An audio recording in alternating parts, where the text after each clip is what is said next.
j'en sais rien. Monsieur Donnet, il vous en prie, pardonnez-moi. Bruno Donnet, la rubrique VOVF pour traduire et comprendre la parole politique. Une déclaration en version originale que vous traduisez tous les soirs pour nous en version française pour nous aider à comprendre ce que veulent dire et les messages que font passer nos hommes politiques. Alors vous revenez aujourd'hui, Bruno, sur l'émotion qui a été...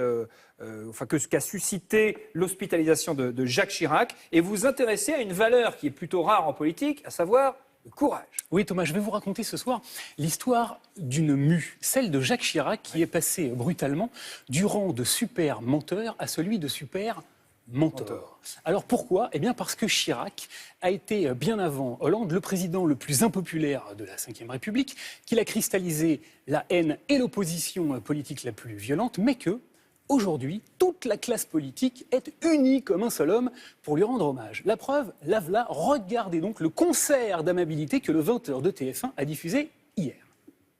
Le président Jacques Chirac, pour qui j'ai une pensée en cet instant. Beaucoup d'affection à l'égard du président Jacques Chirac. Je partage un peu l'inquiétude et en même temps le soutien que tous les Français lui apportent.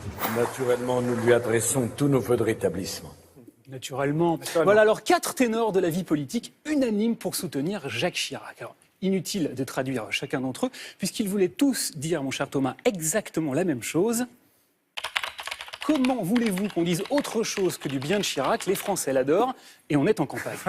Donc comment vous expliquez que cet engouement autour de Jacques Chirac, qu'est-ce qui a changé en fait ? Alors, en termes de bilan ou d'action politique proprement dite, strictement rien. Chirac reste le président qui a le plus roupillé à l'Élysée. Vous vous souvenez du surnom dont on l'avait affublé ?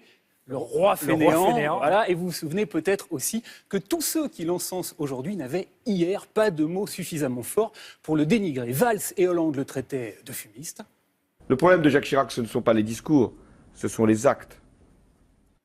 Bam. Quant à Juppé, il lui doit d'avoir écopé de 14 mois de prison avec sursis et d'1 an d'inéligibilité dans le cadre de l'affaire des emplois fictifs de la mairie de Paris. Et quoi qu'il en dise, on a toujours gros sur la patate. Écoutez ce qu'il disait à PPDA en 2004.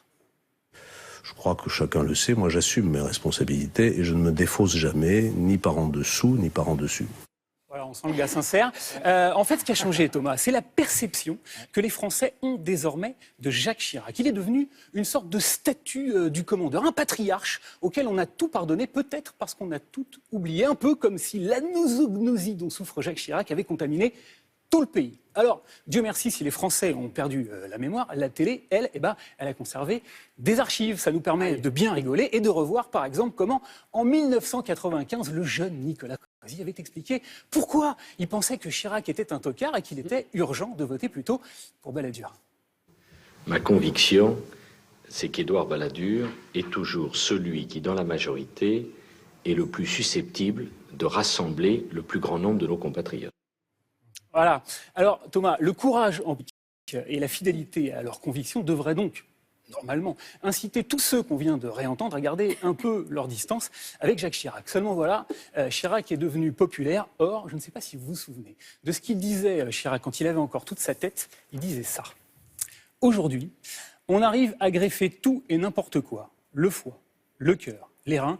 Il n'y a que les couilles qu'on ne parvient pas encore à greffer, probablement parce qu'on manque de donneurs. Je vous laisse méditer là-dessus et je vous dis à demain.